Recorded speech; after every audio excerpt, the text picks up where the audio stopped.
Hello students, I welcome you all. तो अभी हम एक अमेरिकन फिजिसिस्ट के बारे में बात कर रहे थे। Name is Michio Kaku. ये इनका जो सरनेम है क्या लगता है? Kaku. No, actually it is not Kaku, he is Kaku. ये देख लो इन महाशय को। तो इन्होंने क्या बोला था? एक्चुअली इन्होंने एक बहुत ही अच्छी बात बोले थे।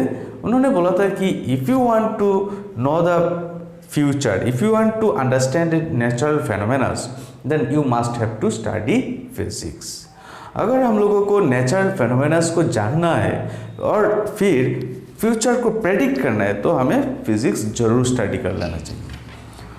तो जैसे कि हमारे पास आसपास हर वक्त बहुत सारा फेनोमेनास चलता रहता है, and if we try to understand this phenomenas like, मान लो जैसे कि इस ट्यूब लाइट से मेरे ऊपर लाइट गिरे and that's why you are able to watch मी।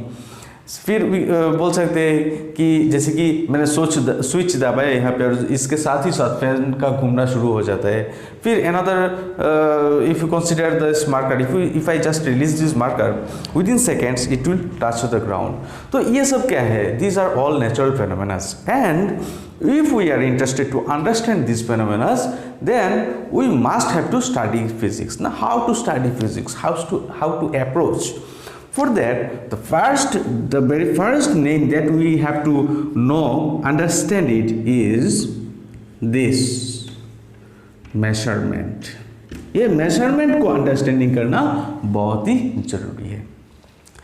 जैसे कि मान लो अभी अगर पूछा जाए जैसे कि what is the tallest statue in this world, you will say that it is statue of unity ना, it is about 183 मीटर। और इससे पहले वाला जो टॉलेस्ट था इसका वर्ल्ड में, तो वो कौन सा था? This is Spring Temple of Buddha, Spring Temple in China, which is about 153 metre. ठीक है, तो देख लो जैसे कि ये एक स्टेचू है, स्प्रिंग टेम्पल में बुद्धा का स्टेचू है। फिर स्टेचू ऑफ यूनिटी गुजरात वालों ने क्या किया? इससे और भी बड़ा एक स्टेचू बना लिया। अभी वर्ल्ड का सबसे टॉलेस्ट बोला जाएगा तो हम लोगों को इसका नाम लेना चाहिए। क्यों? क्योंकि length of this is 183 and इसका क्या है? 153। अभी मान लो यहाँ पे मैंने दो फोटो लगाया। पहले लगाया कैटरीना कैफ का, ये कितना सुंदर है, बहुत ही सुंदर है, इतना क्यूट, सो क्यूट। ओके, फिर प्रियंका चोपड़ा को भी कंपटीशन में डाल दिया। अभी कौन अच्छा लगता है? किसी का आंसर रहेगा मुझे तो कैटरीना कैफ ज़्यादा अच्छा लगता है, पर पर्सनली मुझे तो प्रियंका चोपड़ा ज़्यादा अच्छा लगता है। तो इन दोनों में से पहले बात तो ये है, इन दोनों का अलग अलग से क्यूटनेस कितना है। फिर किसका ज़्यादा है उसको हम लोग ज़्यादा क्यूट बोल सकते हैं। पर यहाँ पे is there any quantity, is there any way to compare this? मतलब हमारे पास जैसे कि यहाँ पे था 183 मीटर, 153 मीटर, यहाँ पे ऐसा क्या है जिसके वजह से हम लोग यहाँ पे कंपेयर कर सकें? नहीं, एक्चुअली यहाँ पे कुछ तरीके नहीं है हमारे पास। मतलब we are not able to measure all such quantities. There are certain quantities which can be measured, but there are also certain quantities which we are unable to measure. तो ऐसे जैसे क्वांटिटी बोल सकते हैं जैसे कि sadness, happiness, cuteness, then happiness. There are physical quantities, emotions which cannot be measured. On the basis of this property, whether this quantity is we are able to measure it or not, on that property we are हम लोगों ने क्या किया? जितना सारा quantities है, physical quantities, सबको divide कर दिया। जैसे कि पहले बात तो हम लोग सभी जितना सारा पैरामीटर्स है, कुछ भी है, सबको हम लोग मान लेते हैं इट इज ए क्वांटिटी। अभी हम लोगों को कंपैरिजन करना है कि whether we are able to measure it और not. So there are two different categories. In one side we can say it is measurable quantity, measurable, और ये मेजरेबल नहीं है, नॉन मेजरेबल। तो जो measurable quantities like length of a tower, then हम लोग बोल सकते हैं टाइम, देन टेम्परेचर, और भी बहुत सारा क्वांटिटीज है जो those quantities which are measurable. और ऐसे क्वांटिटी को हम लोगों ने नाम दिया है कि physical quantity. Physical quantity, physical quantity मतलब क्या है? The quantity which can be measured. और यहाँ पे कुछ क्वांटिटीज है non measurable, for example emotions, cuteness, sadness, happiness. There are numerous quantities we are unable to measure them. और ऐसे क्वांटिटी को हम लोगों ने नाम दिया है non physical quantity. Non physical quantity, ठीक है। तो हम लोगों को क्वांटिटी में से दो टाइप का मिल गया, एक तो है फिजिकल क्वांटिटी और दूसरा है नॉन फिजिकल क्वांटिटी। और फिजिकल क्वांटिटी कौन सा है? Those quantities which permits us to measure, ठीक है। अभी हम लोगों को थोड़ा बहुत बात करना है ये फिजिकल क्वांटिटी को लेके, और इसको अगर स्किप कर दिया जाए फिर भी कोई बात नहीं, क्योंकि टाइम बहुत लिमिटेड है और हमें ठीक तरह से यूटिलाइज करना चाहिए, ठीक है। अभी इरेज कर देता हूं।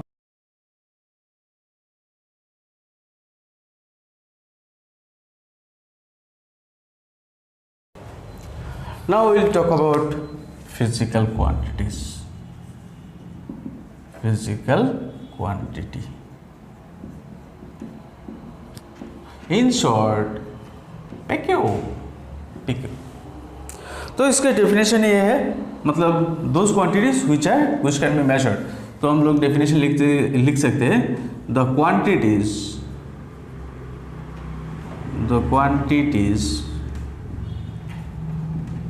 which can be measured directly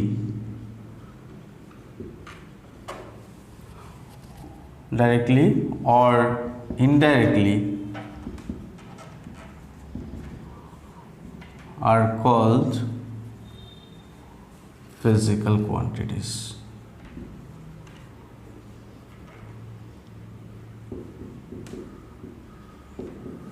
for example बहुत सारा एग्जाम्पल है, जैसे कि weight of a person, length of an object,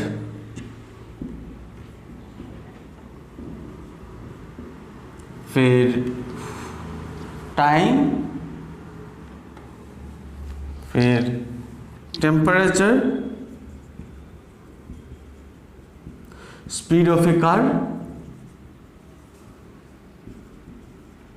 So these are various examples of physical quantities. हम लोगों ने यहाँ पे एक वर्ड यूज किया है, the quantities which can be measured directly or indirectly. हमें यहाँ पे देखना है कि whether we are able to measure or not. अगर मेजर कर सकते हैं, जैसे कि हर चीज़ का फिजिकली और डायरेक्टली मेजर करना जरूरी नहीं है। For example, if you are asked to measure the length of this bench, it is very easy. Just take one scale and find out how many times the given length of this scale is contained within the whole length of this bench. अभी अगर हम लोगों को distance जानना है, distance between sun and earth, इसके लिए हम लोगों को कोई स्केल नहीं मिल सकता।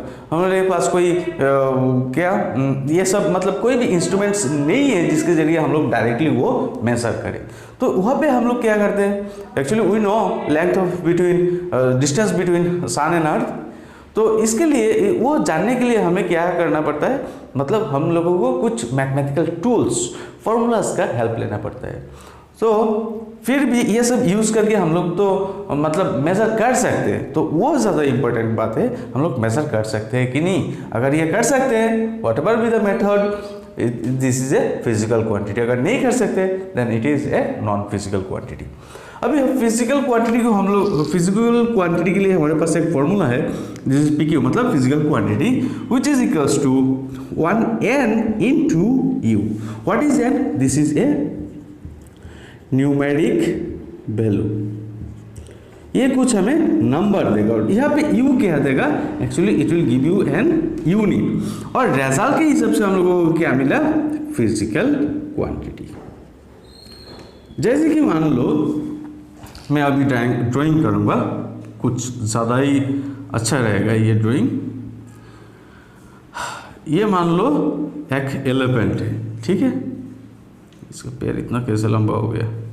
This is an elephant and there is another goat, ये छागल, तो ये एक गोट रहा यहाँ पे। मान लो ये है W elephant, this is weight of this elephant, weight of this goat.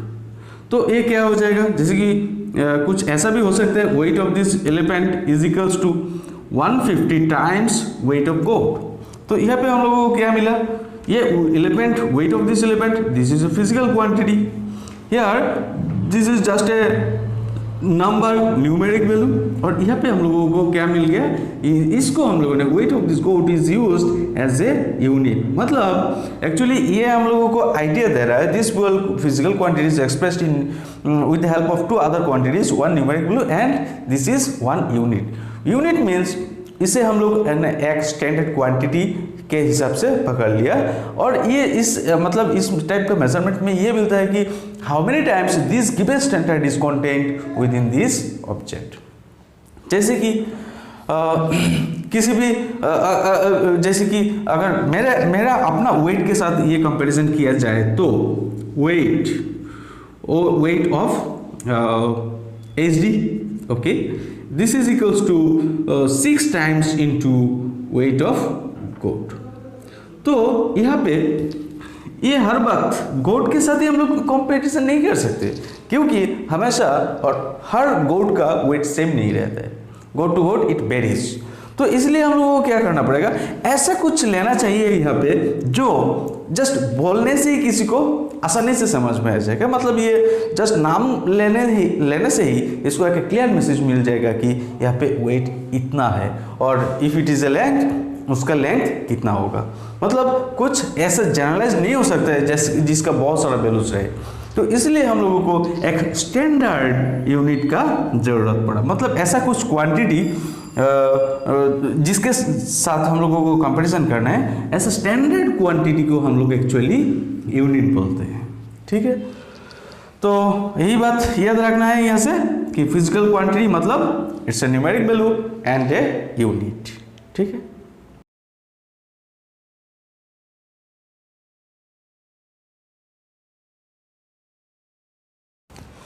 Now we will talk about measurement.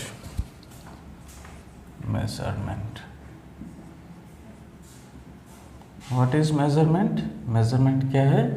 Actually, it is the comparison of a physical quantity with some known fixed standard of homogeneous nature.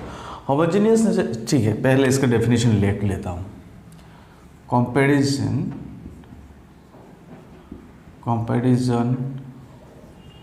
of a physical quantity with another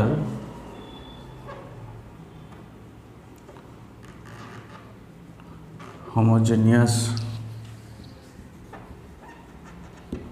quantity of with another homogeneous quantity of same kind taken as standard quantity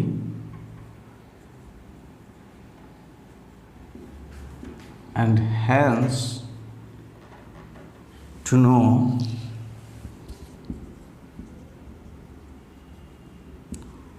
how many times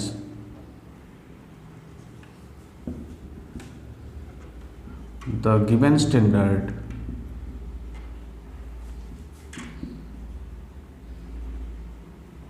is contained in the given physical quantity. तो measurement का definition ऐसे रहा कि comparison of a physical quantity with some known standards, मतलब कुछ ऐसा standard value होना चाहिए जिसके साथ हम लोगों को उसको कंपेयर करना है, फिर पता करना है कि how many times the given standard is contain. जैसे कि ये मेरा यहाँ पे एक बेंच रखा हुआ है, तो अगर मुझे इसका लेंथ डिटरमाइन करना है तो हमें क्या करना पड़ेगा, एक स्केल लेना पड़ेगा जिसका लेंथ 1 मीटर भी हो सकता है, 1 फीट भी हो सकता है। तो उसको बार बार करके मुझे ऐसा ऐसा करके देखना है कि हाउ मेनी टाइम्स ये स्केल का जितना लेंथ है, ये लेंथ इसमें कितने बार है। जैसे कि अगर मान लो कि ये स्केल का जितना भी लेंथ है, इसको मैंने ट्राई करके देखा, मेजर करके देखा कि ये लेंथ इसमें 5 बार है, मतलब क्या है, अगर ये 1 मीटर है तो उसका लेंथ कितना होगा, 5 मीटर्स होगा। अगर ये 1 फीट है तो इसका लेंथ कितना होगा, बेंच का लेंथ हो जाएगा 5 फीट। तो इसलिए हम लोग को कहते हैं कि it is the comparison of standard quantity with some non standard. और ये होमोजेनियस यहाँ पे वर्ड मेंशन किया गया। होमोजेनियस क्यों, मतलब होमोजेनियस इसलिए ताकि अगर मुझे लेंथ मेजर करना है और मैंने क्या किया, इसको मेजर करने के लिए वो 1 लीटर और 2 लीटर ऐसा कुछ मॉग ले लिया, तो इससे काम नहीं चलेगा। लेंथ को मेजर करने के लिए उसी तरह का मुझे स्टैंडर्ड यूनिट चाहिए। और अगर मुझे वेट यूज़ करना है और मैंने स्केल ले लिया 1 मीटर 2 मीटर ऐसा करके मेजर करने के लिए, तो ऐसा नहीं हो सकता, दोनों का नेचर एक ही होना चाहिए। तो सो दिस इज मेजरमेंट। और इसके एग्जाम्पल बोलना है तो क्या बोलना चाहिए, जैसे कि यूनिट ऑफ वेट, वो क्या हो जाएगा, जैसे कि मैं केजी बोल दूँ यहाँ पे, ठीक है। यूनिट ऑफ लेंथ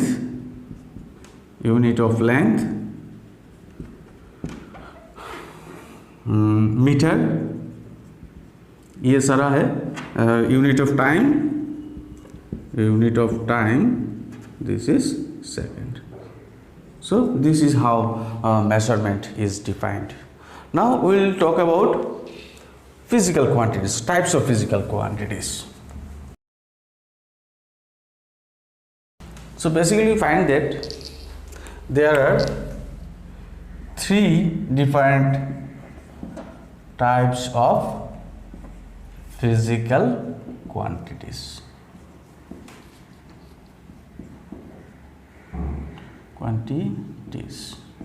और ये तीनों डिविजन्स क्या है, पहले है fundamental physical quantity, then we have derived physical quantity, and then we have supplementary physical quantity।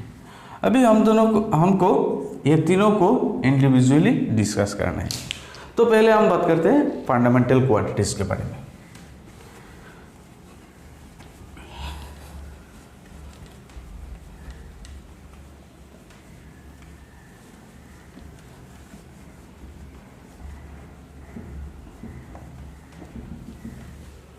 तो fundamental quantities,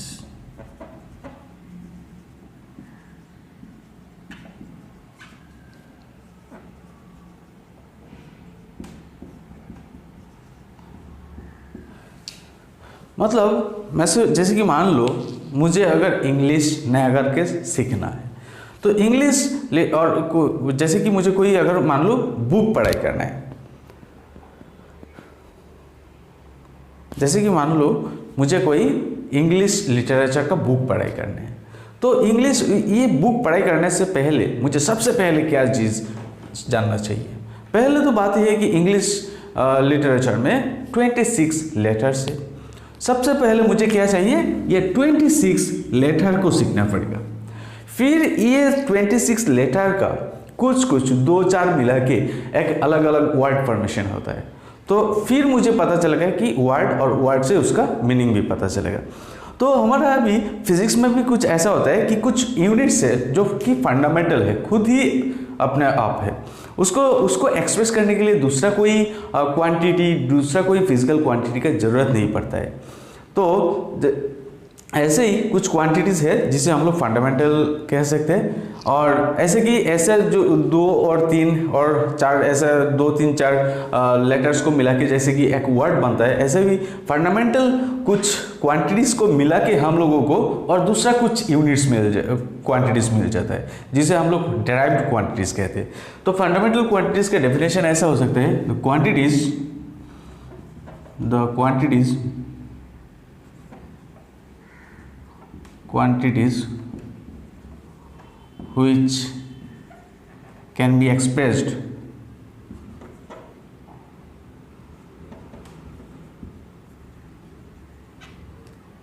by itself and no other secondary quantity is required to express them. How many fundamental quantities are there? There are 7 fundamental quantities. तो ऐसे हम लोग column के हिसाब से इसको लिख लेते हैं। क्वांटिटी, उसका स्टैंडर्ड यूनिट मान लेते हैं, standard unit, then symbol. So the quantities are mass, and the SI unit of mass is kilogram. The symbol used to denote mass is small m. The second fundamental quantity is length. Unit meter, symbol L. Third fundamental quantity is time. SI unit, seconds, symbol T. Fourth one is temperature.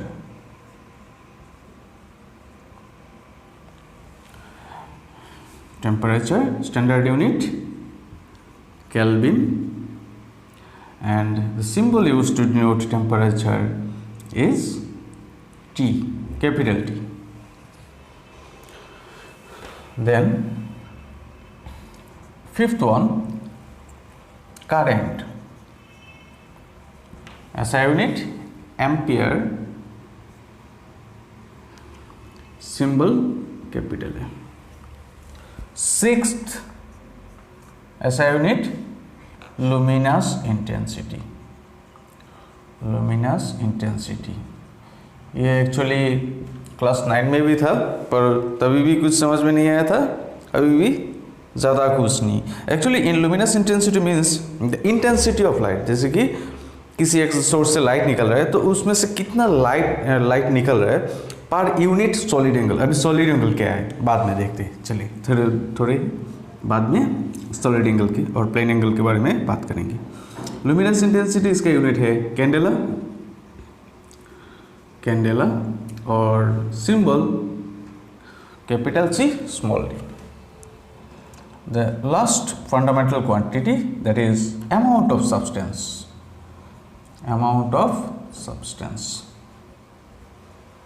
And the SI unit is mole, symbol capital M. So these are all 7 fundamental quantities, and using these 7 fundamental quantities all other derived quantities are obtained. So these are basic 7 fundamental quantities. Now along with these 7 fundamental quantities, there are 2 supplementary quantities.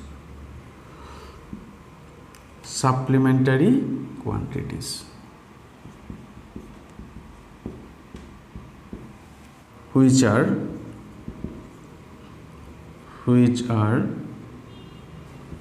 there are 2 quantities plane angle and solid angle. Plane angle मतलब क्या है?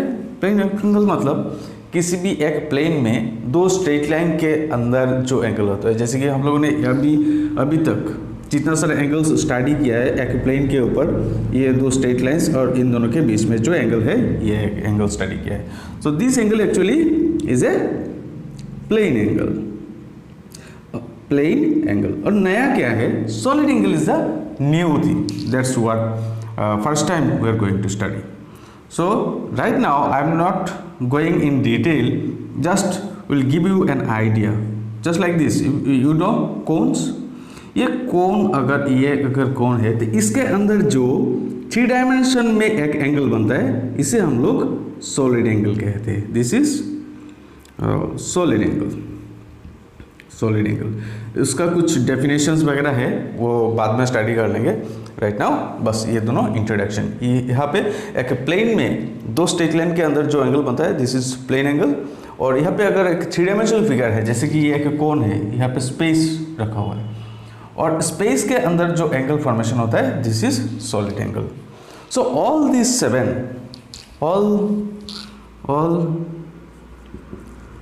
all the 7 fundamental and 2 supplementary quantities are regarded as fundamental quantities, and units of these यहाँ पे 7, यहाँ पे 2, unit of these 9 quantities together are fundamental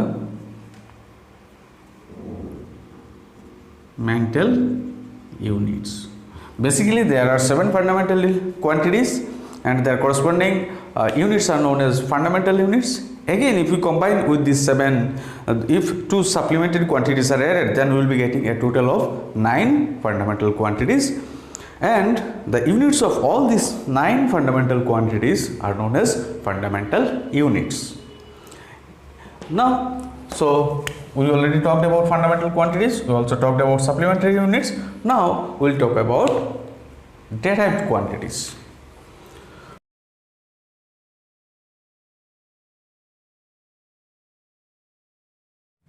Now we will talk about derived quantities.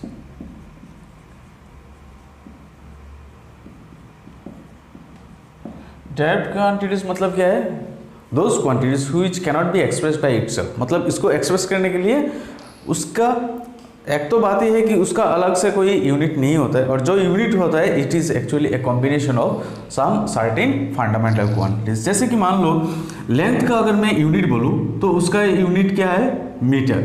और metre को express करने के लिए मुझे ना तो टाइम का ज़रूरत पड़ता है ना तो टेम्परेचर की ज़रूरत पड़ता है. ऐसा कोई भी दूसरा यूनिट नहीं चाहिए होता है.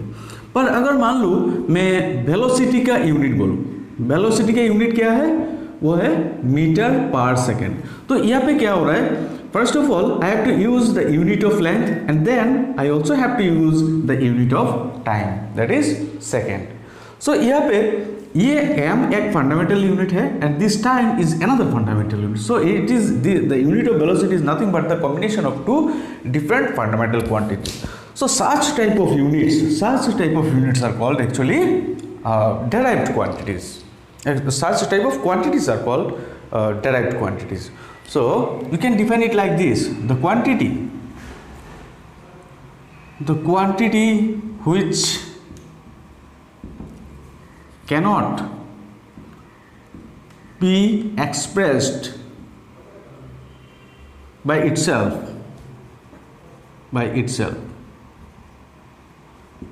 Rather, some other fundamental quantities